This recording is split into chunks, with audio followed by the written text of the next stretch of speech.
White gold എന്നറിയപ്പെടുന്ന ആനക്കൊമ്പ് സ്വന്തമാക്കാൻ വേണ്ടി മനുഷ്യർ തമ്മിൽ തന്നെ കൊലപാതകങ്ങളും ചതിയും പ്രതികാരവും നടത്തുന്ന ഒരു ലോകം. ഒരു വശത്ത് കോടികളുടെ ആനക്കൊമ്പ് സാമ്രാജ്യം കെട്ടിപ്പടുത്ത മാരി, മറുവശത്ത് മാരിയെ സഹായിക്കാൻ വേണ്ടി ആനക്കൊല്ലിയിലേക്ക് എത്തുന്ന ആന്റണി. പക്ഷെ ശരിക്കും ആന്റണി മാരിയെ സഹായിക്കാൻ തന്നെയാണോ അവിടെ എത്തിയത്, അതോ മറ്റെന്തെങ്കിലും ലക്ഷ്യത്തോടെയാണോ? ആന്റണിയുടെ യാഥാർത്ഥ്യ ലക്ഷ്യം എന്താണെന്ന് നമുക്ക് ഈ സിനിമ കണ്ടു തന്നെ മനസ്സിലാക്കാം. 2026 പുറത്തിറങ്ങിയ കാട്ടാളൻ എന്ന മൂവിയുടെ എക്സ്പ്ലനേഷനിലേക്ക് നിങ്ങൾക്ക് സ്വാഗതം. നിങ്ങൾ ആദ്യമായിട്ടാണ് ഞങ്ങളുടെ ചാനൽ കാണുന്നതെങ്കിൽ ഒന്ന് സബ്സ്ക്രൈബ് ചെയ്ത ശേഷം വീഡിയോ കാണാൻ തുടങ്ങിക്കോളൂ. നിങ്ങളുടെ ഓരോ സബ്സ്ക്രിപ്ഷനും ഓരോരോ പുതിയ വീഡിയോകൾ നിങ്ങളുടെ മുന്നിൽ എത്തിക്കാൻ ഞങ്ങൾക്ക് ലഭിക്കുന്ന പ്രചോദനങ്ങളാണ്. സിനിമ തുടങ്ങുന്നത് 1995 കാലഘട്ടത്തിലാണ്. കേരളത്തിലെ ഒരു ഗ്രാമം ആനക്കൊല്ലി. പണ്ട് ആനകളുടെ ശല്യം വളരെ കുറവായിരുന്ന ഈ പ്രദേശത്ത് കാലം കഴിയുന്തോറും കാട്ടാനകളുടെ ആക്രമണം രൂക്ഷമായി തുടങ്ങി. അവിടെ ഉണ്ടായിരുന്നത് വെറും കൃഷിനാശമോ വീടുകൾ തകർക്കുകയോ ആയിരുന്നില്ല. ആനകൾ മനുഷ്യനെ തന്നെ കൊന്നു തുടങ്ങി. ഒന്നിനു പിന്നാലെ ഒന്നായി ആളുകൾ കൊല്ലപ്പെട്ടതോടെ ആനക്കൊല്ലിയിൽ ജീവിച്ചിരുന്ന 100-ലധികം ആളുകളിൽ ഭൂരിഭാഗവും ആ സ്ഥലം ഉപേക്ഷിച്ചു പോകുന്നു. അവസാനം അവിടെ ബാക്കിയാകുന്നത് വിരലിൽ എണ്ണാവുന്ന കുറച്ചു കുടുംബങ്ങൾ മാത്രം. ഇങ്ങനെ ആനകളുടെ ആക്രമണത്തിൽ നിന്ന് രക്ഷപ്പെടാൻ കഴിയാതെ വന്നപ്പോൾ അവർ സഹായത്തിനായി മാരി എന്നൊരാളുടെ അടുത്തേക്ക് എത്തുന്നു. ആനക്കൊല്ലിയിൽ നിരവധി ആനകളുണ്ടെന്നും അവയെ വേട്ടയാടി കൊമ്പുകൾ സ്വന്തമാക്കിയാൽ വലിയൊരു തുക സമ്പാദിക്കാമെന്നും മാരി മനസ്സിലാക്കുന്നു. അങ്ങനെ മാരി ആനക്കൊല്ലിയിലേക്ക് എത്തുന്നു. അവിടെ എത്തിയ മാരി ആദ്യം തന്നെ നാട്ടുകാരെ ഭീതിയിലാഴ്ത്തിയിരുന്ന ഒരു കൊലകൊല്ലി ആനയെ പിടികൂടുന്നു. അതിനെ ബന്ധിച്ച ശേഷം തോക്കുപയോഗിച്ച് വെടിവെച്ച് കൊല്ലുകയും അതിന്റെ കൊമ്പുകൾ മുറിച്ചെടുക്കുകയും ചെയ്തു. അതിനുശേഷമാണ് മാരിയുടെ ശരിക്കുള്ള സ്വഭാവം പുറത്തു വരുന്നത്. ആനക്കൊല്ലിയിലേക്ക് തന്നെ കൊണ്ടുവന്ന ആളുകളെ അയാൾ പിടികൂടി കൊലപ്പെടുത്തുന്നു. പിന്നീട് അവരുടെ മൃതദേഹങ്ങൾ കത്തിച്ച് ആ പ്രദേശം തന്നെ അയാൾ തന്റെ നിയന്ത്രണത്തിലാക്കുന്നു. അതോടെ മാരിക്കൊരു വലിയ ആശയം തോന്നുന്നുണ്ട്. ഒറ്റയ്ക്ക് ആനകളെ വേട്ടയാടുന്നതിനു പകരം ഒരു വലിയ സംഘത്തെ തന്നെ അയാൾ അവിടെ എത്തിച്ച് വേട്ട നടത്താൻ തീരുമാനിച്ചു. അങ്ങനെ തമിഴ്നാട്ടിലെയും കേരളത്തിലെയും വിവിധ ഭാഗങ്ങളിൽ നിന്നും മാരി നിരവധി വേട്ടക്കാരെ ആനക്കൊല്ലിയിലേക്ക് കൊണ്ടുവന്നു.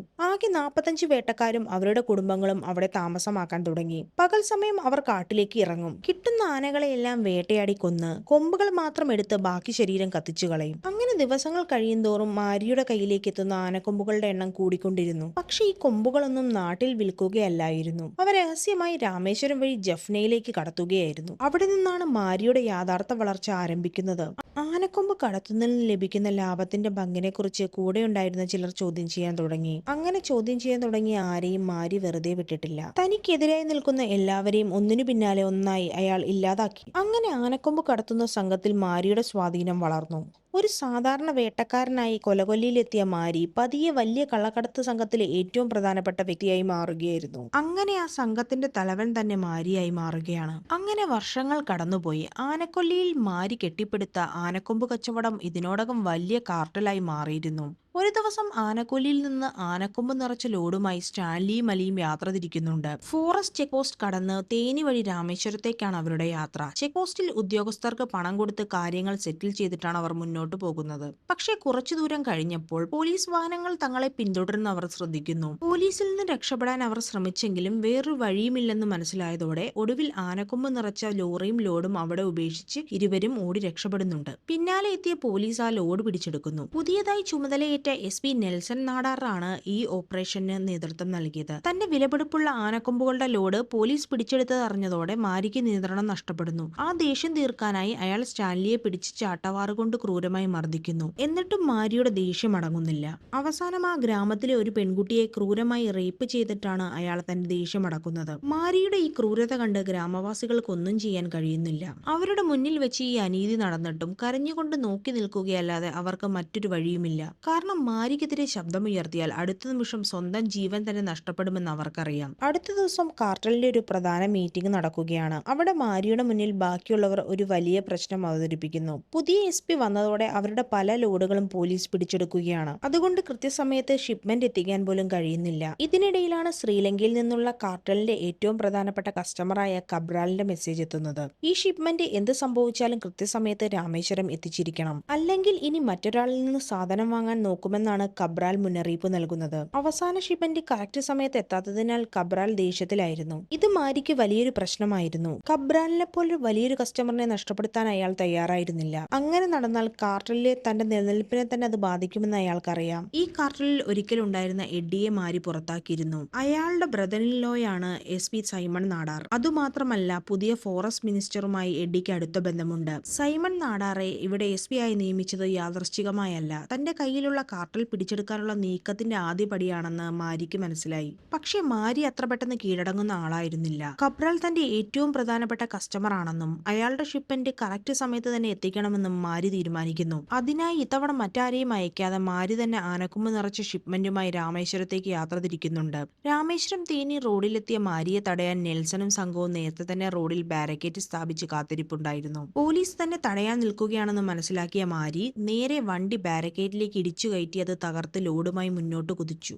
നെൽസണും സംഘവും ജീപ്പുമായി അയാളുടെ പിന്നാലെ പാഞ്ഞു. അപ്പോഴേക്ക് എഡ്ഡിയും അവന്റെ സഹോദരൻ റോബിയും അവിടെ എത്തിയിരുന്നു. അവർ മാരിയുടെ വാഹനത്തിന് നേരെ വെടിവെക്കുന്നുണ്ട്. വെടിയേറ്റ് നിയന്ത്രണം വിട്ട വാഹനം അപകടത്തിൽപ്പെട്ടു. മാരി രക്ഷപ്പെടാൻ ശ്രമിക്കുന്നതിനിടയിൽ എഡ്ഡിയുടെ ആളുകൾ അയാളെ പിടികൂടുന്നുണ്ട്. പണ്ട് കൊലകൊല്ലി ആനയെ പിടികൂടി ഈ കാട് അടക്കി വാഴാൻ വേണ്ടിയാണ് എഡ്ഡിയുടെ അച്ഛൻ ജോസഫ് ഇവിടെ എത്തിയത്. പക്ഷെ ആ ആന ജോസഫിനെ എഡ്ഡിയുടെ മുന്നിൽ വെച്ച് തന്നെ കുത്തിക്കൊന്നു. അവന്റെ അച്ഛന്റെ ആഗ്രഹപ്രകാരം ആ കാടും കാർട്ടലും സ്വന്തമാക്കുകയാണ് എഡ്ഡിയുടെ ഏക ലക്ഷ്യം. ഇപ്പോൾ മാരിയെ പിടികൂടിയതോടെ ആ ലക്ഷ്യത്തിലേക്കുള്ള ഏറ്റവും വലിയ തടസ്സം തന്റെ കയ്യിലെത്തിയെന്ന് എഡ്ഡിക്ക് തോന്നി.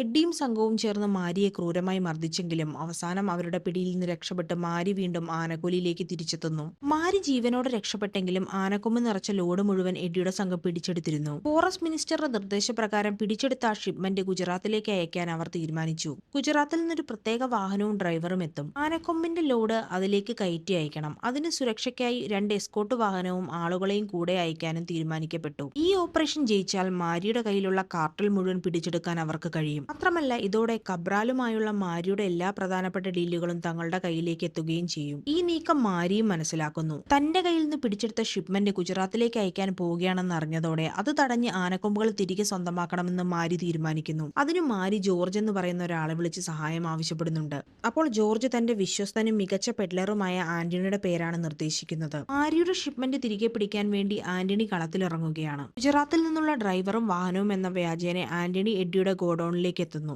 ആനക്കൊമ്പിന്റെ ലോഡ് വാഹനത്തിൽ കയറ്റിയ ശേഷം മുന്നിലും പിന്നിലും എസ്കോർട്ട് വാഹനങ്ങളുമായി അവർ യാത്ര തിരിക്കുന്നു. എല്ലാം കൃത്യമായ പ്ലാൻ അനുസരിച്ചിട്ടാണ് നടക്കുന്നത്. കുറച്ചു ദൂരം കഴിഞ്ഞപ്പോൾ അവർ ഒരു ടണലിലേക്ക് എത്തുന്നുണ്ട്. അതായിരുന്നു ആന്റണി കാത്തിരുന്ന അവസരം. എസ്കോർട്ട് വാഹനത്തിലുള്ളവരുടെ ശ്രദ്ധയിൽപ്പെടാതെ വളരെ തന്ത്രപരമായി ആന്റണി യഥാർത്ഥ ലോഡ് വാഹനവുമായി മറ്റൊരു വഴിയിലേക്ക് തിരിയുന്നുണ്ട്. അതേസമയം എസ്കോർട്ട് വാഹനങ്ങളെ തെറ്റിദ്ധരിപ്പിക്കാൻ വേണ്ടി ഡമ്മി ലോഡുള്ള മറ്റൊരു വാഹനം യഥാർത്ഥ ലോഡ് വാഹനത്തിന്റെ സ്ഥാനത്ത് എത്തിക്കുന്നു. എസ്കോർട്ട് വാഹനങ്ങൾക്ക് തങ്ങൾ പിന്തുടരുന്നത് യഥാർത്ഥ ഷിപ്മെന്റ് തന്നെയാണെന്ന് തോന്നിക്കാൻ വേണ്ടിയായിരുന്നു അത്. അവർ ഒന്നും അറിയാതെ മുന്നോട്ട് പോകുന്നുണ്ട്. കുറച്ചു ദൂരം കഴിഞ്ഞപ്പോഴാണ് തങ്ങൾ തെറ്റിദ്ധരിക്കപ്പെട്ടു എന്ന് എസ്കോർട്ട് സംഘത്തിന് മനസ്സിലാകുന്നത്. അപ്പോഴേക്കും ആന്റണി യഥാർത്ഥ ആനക്കൊമ്പുമായി ബഹുദൂരം മുന്നിലെത്തിയിരുന്നു. ഈ ഓപ്പറേഷൻ ജയിച്ചതോടെ മാരിക്കും സംഘത്തിനും സന്തോഷമാകുന്നുണ്ട്. എന്നാൽ മാരിയുടെ പ്രശ്നം അവിടെ തീർന്നില്ല. ആനക്കൊമ്പുമായി തേനി വഴി മാത്രമേ രാമേശ്വരത്തേക്ക് പോകാൻ സാധിക്കൂ. അത് SP നെൽസന്റെ നിരീക്ഷണത്തിലുള്ള വഴിയാണ്. അതിനാൽ നെൽസന്റെ കണ്ണുവെട്ടിച്ച ആ ഷിപ്മെന്റ് രാമേശ്വരത്ത് എത്തിക്കണമെങ്കിൽ മറ്റൊരു വഴി കണ്ടെത്തണം. അതിനുവേണ്ടി മാരി ആന്റണിയെ ആനക്കൊല്ലിയിലേക്ക് വിളിപ്പിക്കുന്നു. ആനക്കൊല്ലിയിലെത്തിയ ആന്റണിയോട് അവിടെയുള്ള അലിയും നാട്ടുകാരും മാരിയുടെ യഥാർത്ഥ സ്വഭാവത്തെക്കുറിച്ച് പറയാൻ തുടങ്ങി. മാരി എത്രത്തോളം ക്രൂരനാണെന്നും അയാൾ നാട്ടുകാരോട് ചെയ്തിട്ടുള്ള ക്രൂരതകൾ എന്തൊക്കെയാണെന്നും അവർ ആന്റണിയോട് വിശദീകരിക്കുന്നു. അവരുടെ വാക്കുകളിൽ നിന്ന് ഒരു കാര്യം വ്യക്തമാണ്. മാരിക്ക് വേണ്ടത് ആനക്കൊമ്പ് മാത്രമാണ്. തന്റെ ലാഭത്തിനായി കൂടെയുള്ളവരെ പോലും കൊല്ലാൻ മടിയില്ലാത്ത ഒരാളാണ് മാരി. വർഷങ്ങളായി മാരിയുടെ ക്രൂരത സഹിച്ച് ഇനി ഞങ്ങൾക്കത് സഹിക്കാൻ സാധിക്കില്ലെന്ന് നാട്ടുകാർ ആന്റണിയോട് പറയുന്നുണ്ട്. അതുകൊണ്ട് തങ്ങളുടെ കൂടെ ആന്റണി നിൽക്കണമെന്നാണ് അവർ ആവശ്യപ്പെടുന്നത്. ആന്റണി ആനക്കൊല്ലിയിലേക്ക് വന്നത് വെറുതെയല്ല, ഒരു ലക്ഷ്യത്തോടെയാണെന്ന് അലി പറയുന്നുണ്ട്. പക്ഷെ അത് എന്താണെന്ന് ഇപ്പോൾ നമ്മളോട് പറയുന്നില്ല. കഥ ക്ലൈമാക്സിലേക്ക് കടക്കുമ്പോൾ ആന്റണി യഥാർത്ഥത്തിൽ ആനക്കൊല്ലിയിലേക്ക് വന്നതിന്റെ കാരണം നമുക്ക് മനസ്സിലാക്കാൻ സാധിക്കും. അതിനുശേഷം മാരി ആന്റണിയോട് സംസാരിക്കുന്നതാണ് കാണിക്കുന്നത്. എഡ്ഡി SP നെൽസനെയും മിനിസ്റ്ററിനെയും ഉപയോഗിച്ച് തന്റെ കയ്യിലുള്ള കാർട്ടൽ പിടിച്ചെടുക്കാൻ ശ്രമിക്കുകയാണെന്ന് മാരി ആന്റണിയോട് പറഞ്ഞു. അതുമാത്രമല്ല അടുത്ത ഷിപ്മെന്റ് എങ്ങനെയെങ്കിലും രാമേശ്വരത്ത് എത്തിച്ചില്ലെങ്കിൽ തന്റെ വർഷങ്ങളായുള്ള സാമ്രാജ്യം തന്നെ നഷ്ടപ്പെടുമെന്നും മാരി മനസ്സിലാക്കിയിരുന്നു. അതുകൊണ്ട് ആ ഷിപ്മെന്റ് തേനി വഴി സുരക്ഷിതമായി കടത്താൻ ആന്റണിയുടെ സഹായം മാരിക്ക് ആവശ്യമാണ്. ആന്റണിയും അതിന് സമ്മതിക്കുന്നുണ്ട്. അതേസമയം മറുവശത്ത് വേറൊരു നീക്കം നടക്കുകയാണ്. മിനിസ്റ്റർ കബ്രാലുമായി സംസാരിച്ചിരുന്നുവെന്നും അടുത്ത ഷിപ്മെന്റ് എന്തു സംഭവിച്ചാലും രാമേശ്വരത്ത് എത്തിക്കണമെന്നും മിനിസ്റ്റർ ആവശ്യപ്പെടുന്നുണ്ട്. അങ്ങനെ ഷിപ്മെന്റ് വിജയകരമായി എത്തിച്ചാൽ മാരിയുടെ കാർട്ടൽ മുഴുവൻ എഡ്ഡിയുടെ കയ്യിൽ കിട്ടുമെന്ന് മിനിസ്റ്റർ ഉറപ്പു പറയുന്നു. അടുത്ത ദിവസം ആന്റണിയും അലിയും സ്റ്റാൻലിയും ചേർന്ന് ഷിപ്മെന്റുമായി യാത്ര തിരിക്കുന്നുണ്ട്. പക്ഷെ വഴിയിൽ SP നെൽസൺ അവരെ തടയുന്നു. വാഹനം പരിശോധിച്ച പോലീസ് സംഘത്തിന് സംശയിക്കത്തക്കവണ്ണം ഒന്നും കണ്ടെത്താൻ കഴിഞ്ഞില്ല. പോലീസ് പരിശോധനയെ തെറ്റിദ്ധരിപ്പിക്കാൻ വേണ്ടിയുള്ള ഡമ്മി ായിരുന്നു അത്. നെൽസൺ ആന്റണിയുടെ അടുത്ത് ഒരു കാര്യം വ്യക്തമാക്കുന്നുണ്ട്. എന്ത് സംഭവിച്ചാലും തന്റെ കണ്ണു വെട്ടിച്ച് ഒരു ലോഡും തേനി കടന്ന് രാമേശ്വരത്തേക്ക് പോകാൻ അയാൾ സമ്മതിക്കില്ല എന്നവനോട് പറഞ്ഞു. ആന്റണിയും അതൊരു ചലഞ്ചായി ഏറ്റെടുക്കുന്നു. ലോഡ് അവൻ എന്തായാലും തേനി കടത്തി രാമേശ്വരത്ത് എത്തിക്കുമെന്ന് പറയുന്നുണ്ട്. ആന്റണിയുടെ കൂടെ ഉള്ളവർ എഡ്ഡിയുടെ വാഹനവും ലോഡും എല്ലാം കത്തിച്ചു കളഞ്ഞ് ഷിപ്മെന്റ് തന്നെ നശിപ്പിക്കുകയാണ്. അതുകൊണ്ട് എഡ്ഡിക്കും പറഞ്ഞ സമയത്ത് രാമേശ്വരത്തേക്ക് ഷിപ്മെന്റ് എത്തിക്കാൻ സാധിക്കുന്നില്ല. എന്നിട്ട് ആന്റണി മാരിക്ക് ഒരു വാക്ക് കൊടുക്കുന്നുണ്ട്. 5 ദിവസത്തിനുള്ളിൽ ഈ ലോഡ് ജഫ്നയിൽ എത്തിക്കുമെന്നാണ് അവൻ പറയുന്നത്. തങ്ങളുടെ ഷിപ്മെന്റും വാഹനവും കത്തിച്ചതിൽ രോക്ഷാകുലനായ റോബി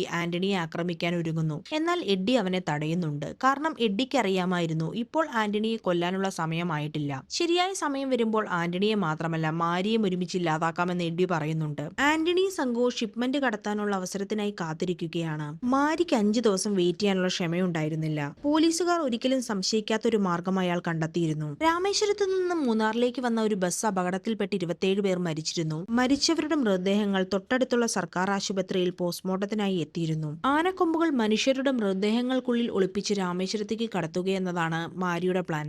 അങ്ങനെ ആന്റണി സംഘവും ആംബുലൻസ് ഡ്രൈവർമാരുടെ വേഷത്തിൽ ആശുപത്രിയിൽ എത്തുന്നു. അവരെ സഹായിക്കാൻ അവിടുത്തെ MLAയും എത്തിയിരുന്നു. MLAയുടെ സഹായത്തോടെ ആനക്കൊമ്പുകൾ രഹസ്യമായി മോർച്ചറിയിൽ എത്തിക്കുന്നു. ശേഷം ആ ആനക്കൊമ്പുകൾ മൃതദേഹങ്ങളുടെ ഉള്ളിൽ ഒളിപ്പിക്കുന്നുണ്ട്. പുറത്തുനിന്ന് നോക്കിയാൽ സാധാരണ അപകടത്തിൽ മരിച്ച ആളുകളുടെ മൃതദേഹം മാത്രമാണ്. എന്നാൽ ആ മൃതദേഹങ്ങൾക്കുള്ളിൽ ഒളിപ്പിച്ചിരിക്കുന്നത് കോടികൾ വിലമതിക്കുന്ന കള്ളക്കടത്ത് സാധനമാണ്. മൃതദേഹങ്ങൾ ആംബുലൻസിൽ കയറ്റിയ ശേഷം രാമേശ്വരത്തേക്ക് യാത്ര തിരിക്കുകയാണ്. അങ്ങനെ പോകുന്ന വഴിയിൽ SP നെൽസനും പോലീസും വീണ്ടും അവരെ തടയുന്നുണ്ട്. ഇത്തവണ കാര്യങ്ങൾ കുറച്ചുകൂടെ സീരിയസ് ആയിരുന്നു. പോലീസ് ഓരോ ആംബുലൻസും വിശദമായി പരിശോധിക്കാൻ തുടങ്ങി. മാത്രമല്ല ഈ സംഭവം വലിയൊരു വാർത്തയായി മാറുകയും ചെയ്തു. TV ചാനലുകളിൽ ലൈവായി തന്നെ പരിശോധന കാണിക്കാൻ തുടങ്ങി. ആംബുലൻസിനുള്ളിൽ വിശദമായി പരിശോധിച്ചിട്ടും പോലീസിന് ആനക്കൊമ്പ് കണ്ടെത്താൻ കഴിഞ്ഞില്ല. അപ്പോൾ നെൽസൺ ഒരു സംശയം തോന്നുന്നുണ്ട്. ആനക്കൊമ്പുകൾ വാഹനത്തിലില്ലെങ്കിൽ അത് മൃതദേഹങ്ങൾക്കുള്ളിലായിരിക്കണം. ആ മൃതദേഹങ്ങൾ വീണ്ടും റീപോസ്റ്റ്മോർട്ടം ചെയ്യാൻ അയാൾ ആശുപത്രിയിലേക്ക് കൊണ്ടുപോയി. അതിനെ മരിച്ചവരുടെ ബന്ധുക്കൾ എതിർത്തെങ്കിലും അയാൾ ഒന്നും വകവെച്ചില്ല. അതിനൊപ്പം ആന്റണി ഉൾപ്പെടെ എല്ലാ ആംബുലൻസ് ഡ്രൈവർമാരെയും പോലീസ് അറസ്റ്റ് ചെയ്ത് ആശുപത്രിയിൽ എത്തിക്കുന്നുണ്ട്.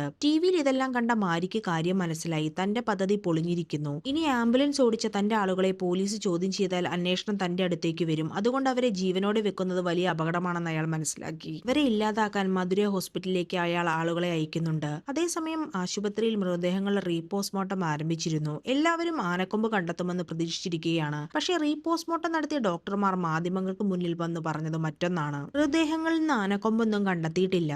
അത് കേട്ട ശേഷം ആംബുലൻസ് ഡ്രൈവർമാരെ കൊല്ലേണ്ട ആവശ്യമില്ലെന്ന് തീരുമാനിച്ച് മാരിയെ അയച്ച ആളുകൾ തിരിച്ചു പോകുന്നുണ്ട്. അപ്പോഴാണ് ആന്റണി നേരിട്ട് SP നെൽസന്റെ അടുത്തെത്തി സംസാരിക്കാൻ തുടങ്ങുന്നത്. അവിടെ വെച്ച് ആന്റണി നെൽസനെ വെല്ലുവിളിക്കുന്നുണ്ട്. നാളെ ഇതേ സമയത്ത് ഇതേ റൂട്ടിൽ ഞാൻ വീണ്ടും ആനക്കൊമ്പ് കടത്തും, കഴിയുമെങ്കിൽ തടഞ്ഞോളൂ എന്നവൻ പറയുന്നു. ഈ റീപോസ്റ്റ്മോർട്ടം ചെയ്ത സംഭവം വലിയ പ്രശ്നമായി മാറി. മാധ്യമങ്ങളിൽ ഈ സംഭവം വലിയ വാർത്തയായതോടെ മിനിസ്റ്ററിന് രാജിവെക്കേണ്ടി വന്നു. നെൽസനെതിരെ നടപടി ഉണ്ടാകുകയും അയാൾക്ക് പണിഷ്മെന്റ് ട്രാൻസ്ഫർ ലഭിക്കുകയും ചെയ്തിരുന്നു. അടുത്ത ദിവസം മൃതശരീരങ്ങൾ രാമേശ്വരത്തേക്ക് കൊണ്ടുപോകുന്നതിന്റെ മറവിൽ ഷിപ്മെന്റും യാത്ര തിരിക്കുന്നുണ്ട്. പ്രാവശ്യം മൃതശരീരങ്ങൾക്കുള്ളിൽ ആനക്കൊമ്പ് ഒളിപ്പിക്കുന്നതല്ല, പകരം മൃതശരീരങ്ങൾ സൂക്ഷിച്ചിരുന്ന ഫ്രീസറിന്റെ അടിയിൽ 5 ആനക്കൊമ്പുകൾ ഒളിപ്പിക്കുന്നു. അങ്ങനെ നെൽസന്റെ കൺമുന്നിലൂടെ തന്നെ ആന്റണി ആനക്കൊമ്പുമായി രാമേശ്വരത്തേക്ക് പോവുകയാണ്. ഷിപ്മെന്റ് അവിടെ സുരക്ഷിതമായി എത്തിക്കുകയും കബ്രാലിന്റെ ആളുകൾക്ക് അത് കൈമാറുകയും ചെയ്തു. തിരികെയുള്ള യാത്രയിൽ കാര്യങ്ങൾ മാറി മറിയുന്നു. ആന്റണിയും അലിയും സ്റ്റാൻലിയും സഞ്ചരിച്ച വാഹനത്തെ റോബിയും സംഘവും ആക്രമിക്കുന്നു. വാഹനം ഓടിക്കൊണ്ടിരിക്കെ തന്നെ നിയന്ത്രണം നഷ്ടപ്പെട്ട് മറിഞ്ഞു വീഴുന്നുണ്ട്. ആന്റണി വാഹനത്തിൽ നിന്ന് പുറത്തേക്ക് ഇറങ്ങുന്നു. റോബിയുടെ ആളുകൾ ഒന്നിനു പിന്നാലെ ഒന്നായി ആന്റണിയെ ആക്രമിക്കുന്നു. പക്ഷെ ആന്റണി ഒറ്റയ്ക്ക് അവരെ എല്ലാം നേരിടുന്നുണ്ട്. ഒരാളെയും വെറുതെ വിടാതെ എല്ലാവരെയും അവൻ കീഴ്പ്പെടുത്തുന്നു. എന്നിട്ട് അവസാനം റോബിയെ വെടിവെച്ച് കൊല്ലുകയും ചെയ്യുന്നുണ്ട്. റോബിയും സംഘത്തെയും കൊലപ്പെടുത്തിയ ശേഷം ആന്റണി അവരുടെ മൃതശരീരങ്ങൾ എടുത്തുകൊണ്ട് എഡ്ഡിയുടെ വീട്ടിലെത്തിക്കുന്നു. തന്റെ ഒരേയൊരു സഹോദരനായ റോബിയെ കൊന്ന ആന്റണിയെ കൊല്ലാതെ റോബിയുടെ ഡെഡ് ബോഡി അടക്കം ചെയ്യുകയില്ല എന്ന് എഡ്ഡി പ്രതിജ്ഞ ചെയ്യുന്നുണ്ട്. അപ്പോഴാണ് ഒരു കാര്യം ആന്റണിയുടെ ശ്രദ്ധയിൽപ്പെടുന്നത്.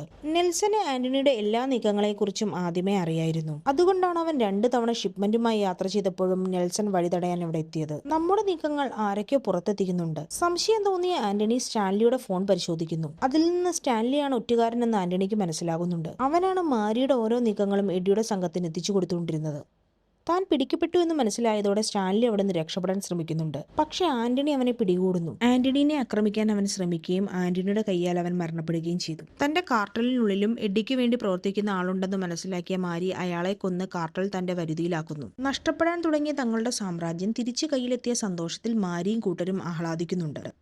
അടുത്ത ദിവസം അലിയും സംഘവും സാധനങ്ങൾ വാങ്ങുന്നതിനു വേണ്ടി അടുത്തുള്ള ടൗണിലേക്ക് പോകുന്നുണ്ട്. അലിയുടെ മകൾക്ക് ജനനം മുതൽ നടക്കാൻ കഴിയില്ലായിരുന്നു. അതുകൊണ്ട് തന്നെ അവൾക്കായി അവർ ഒരു വീൽചെയർ വാങ്ങുന്നുണ്ട്. സാധനങ്ങളെല്ലാം വാങ്ങിച്ച് തിരിച്ച് റോഡിലൂടെ വരുമ്പോൾ പെട്ടെന്നൊരു ട്രക്ക് അവരുടെ നേർക്ക് പാഞ്ഞു വരുന്നു. ആർക്കും ഒന്നും മനസ്സിലാകുന്നതിന് മുൻപ് ആ ട്രക്ക് അവരുടെ കൂട്ടത്തിലേക്ക് ഇടിച്ചു കയറി കുറെ പേർ അപകടത്തിൽപ്പെടുന്നു. ഇതിനിടയിൽ വീൽചെയറിൽ ഉണ്ടായിരുന്ന അലിയുടെ മകളും അപകടത്തിൽപ്പെടുന്നുണ്ട്. ഇത് വെറുമൊരു ആക്സിഡന്റ് അല്ലായിരുന്നു. എഡ്ഡി അയച്ച ആളുകൾ മനഃപൂർവ്വം ചെയ്തതായിരുന്നു. റോബിയുടെ മരണത്തിന് പ്രതികാരം എന്ന നിലയിൽ അലിയെ കൊല്ലാനായിരുന്നു അവരുടെ പ്ലാൻ. പക്ഷെ അതിന് ഇരയായതാവട്ടെ പാവപ്പെട്ട കുറെ ആളുകളുമായിരുന്നു. അപകടത്തിൽ പരിക്കേറ്റ അലിയുടെ മകളെയും ബാക്കിയുള്ളവരെയും പെട്ടെന്ന് തന്നെ ആശുപത്രിയിൽ എത്തിക്കുന്നുണ്ട്. അവരുടെ കണ്ടീഷൻ വളരെ മോശമായിരുന്നു. പലർക്കും അടിയന്തരമായി സർജറി വേണമായിരുന്നു. പക്ഷേ ചികിത്സയ്ക്കായി വലിയൊരു തുക തന്നെ വേണം. ആന്റണിയും സംഘവും ആശുപത്രിയിൽ എത്തുമ്പോൾ ഈ കാര്യം മനസ്സിലാക്കുന്നു. ആദ്യം ആവശ്യമായ കുറച്ചു പണം ആന്റണി തന്നെ ആശുപത്രിയിൽ അടയ്ക്കുന്നു. ബാക്കി പണം എങ്ങനെയെങ്കിലും അറേഞ്ച് ചെയ്യാമെന്ന് അയാൾ അലിക്ക് വാക്കു നൽകുന്നു. പണം എവിടെ നിന്ന് കണ്ടെത്തുമെന്ന് അലി ചോദിച്ചപ്പോൾ ആന്റണി പറയുന്നത് മാരിയുടെ കയ്യിൽ നിന്ന് പണം വാങ്ങാമെന്നാണ്. അങ്ങനെ ആന്റണിയും അലിയും മാരിയുടെ അടുത്തേക്ക് പോകുന്നു. മാരിയുടെ അടുത്ത് എല്ലാവരുടെയും ചികിത്സയ്ക്കായി 20 ലക്ഷം രൂപ അവർ ആവശ്യപ്പെടുന്നു. പക്ഷെ ആ തുക തരാൻ മാരി തയ്യാറായിരുന്നില്ല. അയാൾ വെറും 50,000 രൂപ കൊടുത്തിട്ട് ഇത്രയും പണം കൊണ്ട് ചെയ്യാൻ കഴിയുന്ന ചികിത്സ ചെയ്താൽ മതിയെന്ന് പറയുന്നു. മാരിയുടെ ഈ മനുഷ്യത്വമില്ലാത്ത സമീപനം കണ്ട അലി ആ പണം പോലും സ്വീകരിക്കുന്നില്ല. അയാൾ ആ 50,000 രൂപ മാരിയുടെ മുന്നിലേക്ക് വലിച്ചെറിയുന്നുണ്ട്. അത് കണ്ട് ദേഷ്യം വന്ന മാരിയുടെ ഒരാൾ അലിയെ തല്ലാൻ വേണ്ടി എത്തുന്നു. അത് കണ്ട് ആന്റണി മാരിയുടെ ആളെ കുതിരെ തല്ലുന്നുണ്ട്. അത് കണ്ട് ദേഷ്യം വന്ന മാരി ആന്റണിയോട് ഇവിടം വിട്ടു പോകാൻ പറയുന്നു. പുതിയ SP ചുമതലയേറ്റതായും അയാൾ തന്റെ ആളാണെന്നും അതുകൊണ്ട് ഷിപ്മെന്റിന്റെ കാര്യത്തിൽ തനിക്കിനി ഒരു പ്രശ്നവും ഉണ്ടാകില്ലെന്ന് മാരി ആന്റണിയോട് പറയുന്നുണ്ട്. മാരിയുടെ കയ്യിൽ നിന്ന് പൈസ ലഭിക്കുകയില്ലെന്ന് മനസ്സിലാക്കി അലിയും ആന്റണിയും അവിടെ നിന്ന് തിരിച്ചു പോകുന്നുണ്ട്. അലിയുടെ മകളുടെയും മറ്റുള്ളവരുടെയും ചികിത്സയ്ക്ക് പണം എങ്ങനെയെങ്കിലും കണ്ടെത്തണം. അപ്പോഴാണ് ആന്റണി മറ്റൊരു വഴി പറയുന്നത്. ഒരു ആനയെ പിടിച്ചു കൊന്ന് അതിന്റെ കൊമ്പ് വിറ്റാൽ ഈ പ്രശ്നങ്ങളെല്ലാം തീർക്കാം. അങ്ങനെ ഇരുവരും ആനയെ വേട്ടയാടാൻ ഈ കാട്ടിലേക്ക് പോകുന്നു. കുറെ നേരത്തെ പരിശ്രമത്തിനൊടുവിൽ ആന്റണി ഒരു കൊമ്പനെ കൊല്ലുന്നുണ്ട്. അതിനുശേഷം അതിന്റെ കൊമ്പ് സ്വന്തമാക്കുന്നു. പക്ഷെ ആ കൊമ്പ് അവിടെ വിൽക്കാനല്ല ആന്റണിയുടെ പദ്ധതി. ശ്രീലങ്കയിൽ തനിക്ക് പരിചയമുള്ള ഒരാളുണ്ട്. അവിടെ ചെന്ന് ആനക്കൊമ്പ് വിറ്റ് കിട്ടുന്ന പണവുമായി തിരിച്ചെത്താനാണ് ആന്റണി തീരുമാനിക്കുന്നത്. രാമേശ്വരത്തെത്തിയ ആന്റണിക്ക് അലിയുടെ പരിചയക്കാരനായ സലീം ഒരു ബോട്ട് ഏർപ്പാടാക്കി കൊടുക്കുന്നുണ്ട്. ആനക്കൊമ്പുമായി കടലിലൂടെ ആന്റണി യാത്ര തിരിക്കുന്നുണ്ട്. ആന്റണി ആനക്കൊമ്പുമായി ശ്രീലങ്കയിലേക്ക് പോയ കാര്യം മാരി അപ്പോഴേക്കും അറിയുന്നുണ്ട്. മാരി ഉടൻ തന്നെ സലീമിനെ വിളിക്കുന്നു. ആന്റണി ആ ബോട്ടിൽ വെച്ച് തന്നെ തീർക്കണം. അതാണ് മാരി അയാളോട് പറഞ്ഞത്. സലീം കടലിലേക്ക് പോയ തന്റെ ആളുകളെ വിളിച്ച് മാരിയുടെ സന്ദേശം അറിയിക്കുന്നു. ആ സംഭാഷണം ആന്റണി കേൾക്കുന്നുണ്ട്. തന്നെ കൊല്ലാനാണ് അവർ പദ്ധതി ഇടുന്നതെന്ന് മനസ്സിലായതോടെ അവർ ആക്രമിക്കുന്നതിന് മുന്നേ തന്നെ ആന്റണി തിരിച്ചാക്രമിക്കാൻ തുടങ്ങി. ബോട്ടിലുണ്ടായിരുന്ന ആളുകളുമായി ഏറ്റുമുട്ടി അവരെ ആന്റണി കീഴ്പ്പെടുത്തുന്നുണ്ട്. അപ്പോഴേക്കും ബോട്ട് ജെഫ്നയോട് അടുത്തിരുന്നു. കുറച്ചു ദൂരത്തുണ്ടായിരുന്ന വേറൊരു ബോട്ടിലുണ്ടായിരുന്ന ആളുകൾ അവന് നേരെ വെടിയുതിർക്കാൻ തുടങ്ങി. അവർ തന്റെ ബോട്ടിലേക്ക് ബോംബ് എറിയുന്നത് ആന്റണി കണ്ടു. അവിടെ നിൽക്കുന്നത് അപകടമാണെന്ന് മനസ്സിലാക്കിയ ആന്റണി ആനക്കൊമ്പുമായി കടലിലേക്ക് ചാടി. ജീവൻ രക്ഷിക്കാൻ വേണ്ടി മാക്സിമം വേഗത്തിൽ നീന്തി അയാൾ കടൽക്കരയിലേക്ക് എത്തുന്നു. കുറെ സമയം നീന്തിയതിനാൽ അയാൾ ഭയങ്കരമായിട്ട് തളർന്നിരുന്നു. കരയിലെത്തിയ ഉടനെ തന്നെ കുറച്ചാളുകൾ ആന്റണിയെ വളയുന്നു. ഗൺ പോയിന്റിൽ നിർത്തിയ ശേഷം അയാളുടെ കയ്യിലുണ്ടായിരുന്ന ആനക്കൊമ്പ് അവർ പിടിച്ചെടുത്തു. ശേഷം തളർന്നു കിടന്ന ആന്റണി അവിടെ നിന്ന് വലിച്ചു കൊണ്ടുപോകാൻ തുടങ്ങിയിരുന്നു. ആന്റണി ആളുകൾ വലിച്ചു കൊണ്ടുപോകുന്നതിനിടയിലാണ് അവിടേക്ക് അയാളുടെ സുഹൃത്തായ ലൂസി എത്തുന്നത്. കയ്യിൽ തോക്കുമായി എത്തിയ ലൂസി ആന്റണിയെ വലിച്ചു കൊണ്ടുപോയ ആളുകൾക്കെതിരെ വെടിയുതിർക്കുന്നുണ്ട്. വന്നവരെയെല്ലാം നേരിട്ട് വീഴ്ത്തിയ ശേഷം അവൾ ആന്റണിയെ രക്ഷിക്കുന്നുണ്ട്. ആനക്കൊമ്പിന്റെ ഡീൽ എന്താ എന്ന് ആന്റണി അവളോട് ചോദിക്കുന്നു. മെന്റിസ് എന്നൊരു ഗാങ്സ്റ്ററിനെ കാണണമെന്നും അയാൾക്ക് ആ സാധനം ഇഷ്ടപ്പെട്ടാൽ ഡീൽ നടക്കുമെന്നും അവൾ പറഞ്ഞു. ആന്റണിയും ലൂസിയും കൂടെ ഗാങ്സ്റ്ററിനെ കാണാൻ വേണ്ടി ട്രിഗോമാലിയിലേക്ക് യാത്ര തിരിക്കുന്നു. ആ യാത്രക്കിടയിൽ എഡ്ഡിയുടെ ആളുകൾ അവരെ പിന്തുടരുന്നുണ്ട്. 3 വണ്ടികളിലാണ് അവരെ പിന്തുടരുന്നത്. എഡ്ഡിയുടെ ആളുകൾ ആന്റണിക്കും ലൂസിക്കുമെതിരെ വെടിയുതിർക്കാൻ തുടങ്ങി. പക്ഷെ ലൂസിയും വെറുതെ ഇരുന്നില്ല. ഒടുവിൽ എതിരാളികളുടെ വാഹനങ്ങളെല്ലാം പൊട്ടിത്തെറിച്ചില്ലാതാകുന്നുണ്ട്. അങ്ങനെ അവർ ആ ഗാങ്സ്റ്റർ താമസിക്കുന്ന സ്ഥലത്തെത്തുന്നുണ്ട്. കാറിൽ നിന്ന് ഇറങ്ങിയ ആന്റണിയും ലൂസിയും കണ്ട കാഴ്ച ഞെട്ടിക്കുന്നതായിരുന്നു.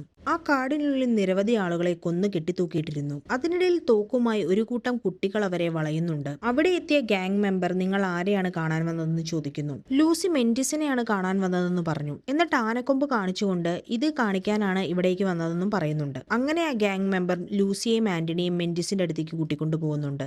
അവിടെ എത്തിയപ്പോഴാണ് അവർക്കൊരു കാര്യം മനസ്സിലാകുന്നത്. മെന്റിസിന്റെ ഗ്യാങ്ങിൽ കുട്ടികളായിരുന്നു ഉണ്ടായിരുന്നത്. പോകുന്ന വഴിയിലെല്ലാം കുട്ടികൾ തോക്കു പിടിച്ചു നിൽക്കുന്നുണ്ടായിരുന്നു. മെന്റിസിന്റെ മുന്നിലെത്തി അവർ ആനക്കൊമ്പ് കാണിക്കുന്നുണ്ട്. ആനക്കൊമ്പ് കണ്ടപ്പോൾ തന്നെ മെന്റിസിന് അത് വളരെയധികം ഇഷ്ടപ്പെടുന്നു. ഇതുപോലെ തന്നെ കുറെ ആനക്കൊമ്പുകൾ കൊണ്ടുവരണമെന്ന് ആന്റണിയോട് അയാൾ പറയുന്നു. ആദ്യത്തെ ഡീലിന്റെ പണവും വാങ്ങി ആന്റണി അവിടെ നിന്ന് തിരിച്ചു വരുന്നുണ്ട്. ആന്റണി ഡീൽ നടത്തി പണം സമ്പാദിക്കുന്ന സമയത്ത് ആനക്കൊല്ലിയിൽ കാര്യങ്ങൾ വളരെ മോശമായിരുന്നു. അപകടത്തിൽ പരിക്കേറ്റവരെ മാരി ഒന്നൊന്നായി കൊന്നൊടുക്കുകയാണ്. അലിയുടെ മകളെയും അയാൾ വെറുതെ വിടുന്നില്ല. മകളെ രക്ഷിക്കാൻ ഓടിയെത്തിയ അലിയുടെ ഭാര്യയും അയാൾ കൊലപ്പെടുത്തുന്നു. ആന്റണി ആനക്കൊമ്പ് വിറ്റ പണവുമായി ആനക്കൊല്ലിയിൽ എത്തുമ്പോഴേക്കും അവിടെ ബാക്കിയുണ്ടായിരുന്നത് മരിച്ചവരുടെ മൃതദേഹങ്ങൾ മാത്രമായിരുന്നു. അവസാനം നാട്ടുകാർ എല്ലാവരും ചേർന്ന് ചേർന്ന് മരിച്ചവരുടെ മൃതദേഹങ്ങൾ സംസ്കരിക്കുന്നുണ്ട്. അലിയെ ആന്റണി ആശ്വസിപ്പിക്കുന്നു. പക്ഷെ ഈ സംഭവങ്ങൾ ആന്റണിയുടെ മനസ്സിൽ ഒരു തീരുമാനം ഉറപ്പിച്ചിരുന്നു. ഇനി നിങ്ങൾ മാരിയുടെ അടിമകളായി ജീവിക്കേണ്ട ആവശ്യമില്ല. മാരിയെ ഇനി നാട്ടിൽ വാഴാൻ അനുവദിക്കരുതെന്നും അയാളെ ഇവിടെ നിന്ന് ഓടിച്ചാൽ മാത്രമേ എല്ലാവർക്കും സമാധാനത്തോടെ ജീവിക്കാൻ കഴിയുകയുള്ളൂ എന്നും നാട്ടുകാരോട് ആന്റണി പറയുന്നുണ്ട്. പക്ഷെ മാരിയെക്കുറിച്ചുള്ള ഭയം എല്ലാവരുടെയും മനസ്സിൽ ആഴത്തിലുണ്ടായിരുന്നു. ആരും ഒന്നും പറയുന്നില്ല. അപ്പോൾ ആന്റണി അവരോട് മറ്റൊരു ചോദ്യം ചോദിക്കുന്നു. കൊലകൊമ്പനായ ആനയെ പോലും നിങ്ങൾക്ക് കൊല്ലാൻ കഴിഞ്ഞു, പിന്നെ എന്തിനാണ് മാരിയെ പേടിക്കുന്നത്? മാരി ഈ നാട്ടിൽ നിന്ന് പുറത്താക്കിയാൽ എല്ലാവർക്കും സ്വതന്ത്രമായി ജീവിക്കാനാകുമെന്ന് അയാൾ അവരെ ബോധ്യപ്പെടുത്തുന്നു. എന്നിട്ടും ആരും മുന്നോട്ട് വരാതായതോടുകൂടി ആന്റണി അവിടെ നിന്ന് പോകാനൊരുങ്ങുന്നുണ്ട്. അപ്പോഴാണ് ആ നാട്ടിലെ പെൺകുട്ടികളും സ്ത്രീകളും ആന്റണിയുടെ കൂടെ നിൽക്കാൻ തീരുമാനിക്കുന്നത്. അവരെ കണ്ടതോടെ മറ്റുള്ളവർക്കും ധൈര്യം വന്നു. അങ്ങനെ പതിയെ നാട്ടുകാർ മുഴുവനും ആന്റണിയുടെ കൂടെ നിൽക്കുന്നു. മാരിയെ തോൽപ്പിക്കാൻ വേണ്ടി അവർ ഒരുമിക്കുകയാണ്. ഇതെല്ലാം നടക്കുന്നതിനിടയിൽ മാരിയുടെ ആളുകളും അവിടെ എത്തിയിരുന്നു. ആന്റണിയെ കൊല്ലാനാണ് അവർ വന്നത്. പക്ഷെ ആന്റണി അവരെല്ലാം നേരിടുന്നു. എന്നിട്ട് ഒന്നൊന്നായി അടിച്ചു വീഴ്ത്തുന്നുണ്ട്. ആന്റണിയെ കൊല്ലാൻ വേണ്ടി മാരിയുടെ സഹായം ചോദിച്ച് എഡ്ഡി അയാളുടെ അടുത്തെത്തുന്നു. അപ്പോൾ മാരിയുടെ സംഘവും എഡ്ഡിയുടെ സംഘവും ഒറ്റ ലക്ഷ്യത്തോടെ ആന്റണിയെ കൊല്ലാൻ ഒന്നിക്കുന്നു. അവർ വീടുകളിൽ കയറി ആളുകളെ ആക്രമിക്കാൻ തുടങ്ങി. പക്ഷെ ഇത്തവണ നാട്ടുകാരും തിരിച്ചടിക്കുന്നുണ്ടായിരുന്നു. ആന്റണിയും എതിരാളികളും തമ്മിൽ വലിയൊരു ഫൈറ്റ് തന്നെ നടക്കുന്നു. ഒരുപാട് പേരെ ആന്റണി ഒറ്റയ്ക്ക് നേരിടുന്നുണ്ടെങ്കിലും അവസാനം മാരിയും എഡ്ഡിയും ചേർന്ന് അവനെ ആക്രമിക്കുന്നുണ്ട്. അവർ ആന്റണിയെ അടിച്ചു വീഴ്ത്തുന്നുണ്ട്. നാട്ടുകാരെ എല്ലാം ഗ്യാങ്ങിലുള്ളവരെല്ലാം ചേർന്ന് പിടിച്ചു വെച്ചിട്ടുണ്ടായിരുന്നു. ആന്റണിയുടെ ഈ അവസ്ഥ കണ്ടതോടെ എല്ലാവരും ഇനി എന്തു ചെയ്യുമെന്നറിയാതെ നിൽക്കുന്നു. ഒടുവിൽ എഡ്ഡി ആന്റണിയെ ഒരു കയറിൽ കെട്ടി തലകീഴായി തൂക്കുന്നുണ്ട്. പക്ഷേ അപ്പോഴാണ് എവിടെ നിന്നോ ഒരു ബുള്ളറ്റ് എഡ്ഡിയുടെ തലയിൽ വന്ന് തുളച്ചു കയറുന്നത്. എഡ്ഡി അവിടെ തന്നെ മരിച്ചു വീഴുന്നു. അതുകണ്ട് നിൽക്കുന്ന ആന്റണി ചിരിക്കുന്നുണ്ട്. കാരണം വെടിയുതിർത്തത് മറ്റാരുമല്ല, ലൂസിയും മെന്റിസിന്റെ ആളുകളുമായിരുന്നു. ആന്റണി മെന്റിസിന് ആനക്കൊമ്പുകൾ എത്തിക്കാമെന്ന് വാക്ക് നൽകിയിരുന്നു. അതിനു പകരമായി ആനക്കൊല്ലിയിൽ ബാക്കപ്പായി നിൽക്കാൻ മെന്റിസ് തന്റെ ആളുകളെ ആന്റണിക്ക് വിട്ടുകൊടുത്തിരുന്നു. ആനക്കൊല്ലിയിലെത്തിയ മെന്റിസിന്റെ സംഘം മാരിയുടെ ആളുകളെല്ലാം ഇല്ലാതാക്കുന്നു. അവസാനം മാരിയെ തന്നെ പിടികൂടി തലകീഴായി കെട്ടിത്തൂക്കുന്നുണ്ട്. അപ്പോഴാണ് മാരി ആന്റണിയോട് ഒരു കാര്യം പറയുന്നത്. നീ ഇവർക്ക് വേണ്ടി വന്നതല്ലെന്ന് എനിക്കറിയാം. പിന്നെ അയാൾ ചോദിക്കുന്നു, നിനക്ക് എന്താണ് വേണ്ടത്? ആ കാർട്ടലല്ലേ? പക്ഷെ ആന്റണി അതിനൊരു മറുപടി നൽകുന്നില്ല. എന്നിട്ട് അയാൾ അവിടെ നിന്ന് നടന്നു പോകുന്നുണ്ട്. മാരിയെ തലകീഴായി കെട്ടിത്തൂക്കിയ നിലയിൽ തന്നെ അലി അയാളെ ജീവനോടെ കത്തിച്ചു കൊല്ലുന്നുണ്ട്. തന്റെ ഭാര്യയെയും മകളെയും മാരി കൊലപ്പെടുത്തിയതിന്റെ പ്രതികാരമായിരുന്നു അത്. അങ്ങനെ വർഷങ്ങളായി ആനക്കൊല്ലി ഭരിച്ചിരുന്ന മാരിയുടെ കഥ ഇവിടെ അവസാനിക്കുകയാണ്. ആന്റണിയുടെ യാഥാർത്ഥ്യ ലക്ഷ്യം ഇപ്പോഴാണ് വെളിപ്പെടുത്തുന്നത്. അയാൾ കാർട്ടലിനു വേണ്ടി തന്നെയാണ് വന്നത്. പക്ഷെ അത് സ്വന്തമാക്കാനല്ല, ആ കാർട്ടൽ തന്നെ ഇല്ലാതാക്കുകയാണ് അയാളുടെ ലക്ഷ്യം. അങ്ങനെ ആന്റണിയും സംഘവും കാർട്ടലിന്റെ കേന്ദ്രത്തിലെത്തുന്നു. അവിടെ ഉണ്ടായിരുന്ന എല്ലാവരെയും ആന്റണി ഒന്നൊന്നായി ഇല്ലാതാക്കുകയാണ്. വർഷങ്ങളായി ആനക്കൊമ്പ് കച്ചവടത്തിലൂടെ വളർന്ന വലിയ സാമ്രാജ്യം ഒടുവിൽ ആന്റണിയുടെ കൈകളാൽ തന്നെ തകർന്നു വീഴുന്നു. പക്ഷേ കഥ ഇവിടെ അവസാനിക്കുന്നില്ല. ശ്രീലങ്കയിലുള്ള കബ്രാൽ അവിടെ നടന്ന സംഭവങ്ങളെല്ലാം അറിയുന്നുണ്ടായിരുന്നു. അയാൾ ജോർജിനെ വിളിക്കുന്നു. ആന്റണിയെ കൊന്ന് കാർട്ടൽ എനിക്ക് തിരികെ വേണം എന്നാണ് കബ്രാൽ പറയുന്നത്. അങ്ങനെ ആന്റണി മാരിയെ തോൽപ്പിച്ചെങ്കിലും അടുത്ത പോരാട്ടത്തിനുള്ള വാതിൽ വീണ്ടും തുറന്നു കിടക്കുകയാണ്. അവസാന സ്ക്രീനിൽ ഒരു ടൈറ്റിൽ കാർഡ് പ്രത്യക്ഷപ്പെടുന്നുണ്ട്. The end is not the end. അവിടെ സിനിമ അവസാനിക്കുന്നു. അതായത് ആന്റണിയുടെ കഥ ഇവിടെ അവസാനിച്ചിട്ടില്ല. അടുത്ത ഭാഗത്ത് കബ്രാലും ആന്റണിയും തമ്മിലുള്ള പോരാട്ടം എന്തായിരിക്കുമെന്ന വലിയ ചോദ്യം ബാക്കി വെച്ചുകൊണ്ടാണ് ഈ സിനിമ ഇവിടെ അവസാനിക്കുന്നത്. നിങ്ങൾക്ക് ഈ സിനിമ ഇഷ്ടപ്പെട്ടിട്ടുണ്ടെങ്കിൽ തീർച്ചയായും ഞങ്ങളുടെ ചാനൽ സബ്സ്ക്രൈബ് ചെയ്യുക. ഇനിയൊരു പുതിയ വീഡിയോയുമായിട്ട് വരുന്നവരെ ടേക്ക് കെയർ ആൻഡ് ബൈ.